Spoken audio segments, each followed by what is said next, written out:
Documentary काली के poster को लेकर उठा विवाद बढ़ता ही जा रहा है और यह विवाद टीएमसी सांसद महुआ मोइत्रा के बयान के बाद राजनीतिक रंग ले चुका है। महुआ मोइत्रा पर उनके बयान को लेकर उत्तर प्रदेश, मध्य प्रदेश और पश्चिम बंगाल में एफआईआर दर्ज की जा चुकी हैं। हालांकि महुआ मोइत्रा ने एनडीटीवी से बातचीत में अपने बयान पर कहा कि वो कायम है अपने पुराने बयान पर, बल्कि वो बीजेपी को उन्हें गलत साबित करने की चुनौती भी दे रही हैं। इस बीच बीजेपी के नेता नलिन कोहली का कहना है कि कुछ लोग अपनी अभिव्यक्ति की आजादी के मौलिक अधिकार की तो बात करते हैं, लेकिन अपने मौलिक कर्तव्य भूल जाते हैं। और इस मुद्दे पर तमाम राजनीतिक दलों की प्रतिक्रियाएं सामने आ रही हैं। I'm a Kali worshipper. I'm a devotee of Shakti, and this is the way she's been worshipped for thousands of years. I challenge the BJP anywhere in Bengal or anywhere in India to prove me wrong, to prove that anything that I've said is wrong. They filed FIRs, and in Bengal, in every PS that they filed an FIR, within 5 kilometers of that police station, there will be a Kali temple where Ma Kali will be worshipped in the manner that I have said. In Madhya Pradesh, in Bhopal, the chief minister said that apparently, he's filed an FIR. I asked him to move 200 kilometers from Bhopal to Ujjain, where the Kal Bhairav temple is, where the goddess is offered alcohol every single day.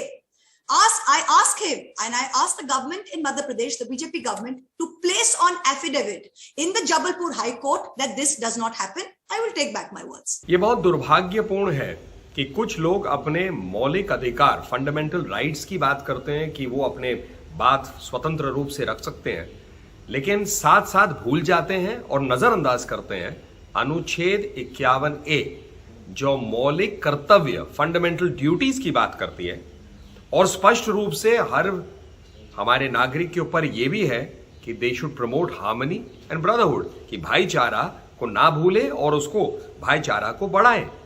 और इस प्रकार के वाक्य करके या tweets करके लोग जो है कहीं ना कहीं समाज में भाईचारा को क्षति पहुंचा सकते हैं। तो उनको अपने मौलिक अधिकारों के साथ अपने मौलिक कर्तव्यों को नहीं भूलना चाहिए और ये हर नागरिक को याद रखना पड़ेगा जब वो अपने मौलिक अधिकार और स्वतंत्रता बोलने की बात को उठाते हैं।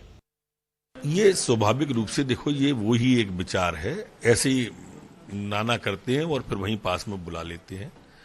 ये सब वही एक जगह से निकली हुई बात है, कैसे हमारी आस्था को खंडित करें, क्योंकि वो जानते हैं कि हिंदुस्तान के अंदर ये धर्म एक ऐसी चीज है, इससे सब जुड़े हुए हैं कहीं ना कहीं।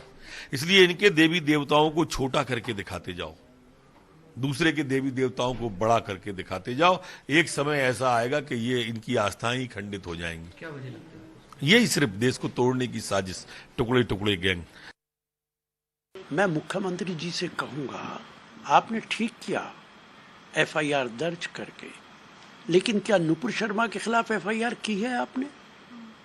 क्या आप उसको टॉलरेट करेंगे? आपने ठीक कहा है कि तमाम धर्मों का सम्मान होना चाहिए, उसके खिलाफ भी एफआईआर कीजिए मध्य प्रदेश में और उसको गिरफ्तार कीजिए। फिर इस पे तृणमूल कांग्रेस को कार्रवाई करनी चाहिए। अगर जिस तरह से उस बंगाल की धरती पे चाहे गॉडेस दुर्गा हो, माँ काली हो, उनके लिए जिस तरह का उनका विवादित बयान आया है, उससे केवल तृणमूल कांग्रेस अपने को अलग कर ले ये काफ़ी नहीं है, बल्कि वो एक मेंबर ऑफ पार्लियामेंट हैं और उन्होंने जिस तरह से गॉडेस कॉली पे, होली पे जिस तरह की बात कही है, उस पे उनके खिलाफ कार्रवाई होनी चाहिए, पार्टी से भी कार्रवाई होनी चाहिए, कानूनी कार्रवाई भी होनी चाहिए। मोइत्रा जी ने जो वक्तव्य दिया, मैं उस वक्तव्य से और मेरी पार्टी उस वक्तव्य से सहमत नहीं है। कोई भी धर्म के ईश्वर की अगर मजाक उड़ाई जाए, उनके लिए अभद्रता का प्रयोग किया जाए, हम उसकी घोर निंदा करते हैं।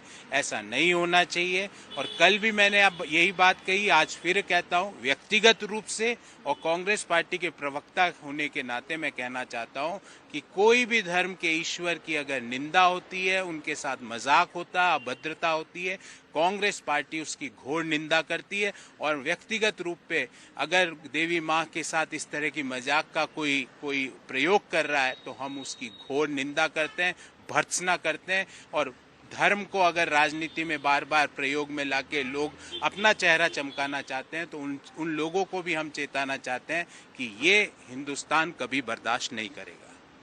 जिस प्रकार का बयान महुआ मित्रा का आया है मां काली को लेकर, ये करोड़ों श्रद्धालुओं की भावनाओं को आहत करने वाला बयान है। पर दुख की बात यह है कि टीएमसी ने केवल हुस्न अफरोजी के लिए, केवल कॉस्मेटिकली उन्होंने उनके खिलाफ ट्वीट कर दिया है कि हम इससे इत्तेफाक नहीं रखते।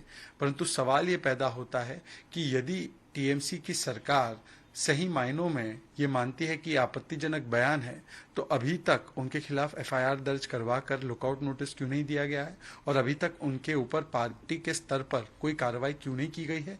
इसका मतलब टीएमसी का महुआ मित्रा के लिए अभी भी ममता जारी है, और इसीलिए वो केवल ट्वीट करके अपने आप को पल्ला झाड़ने की कोशिश कर रहे हैं।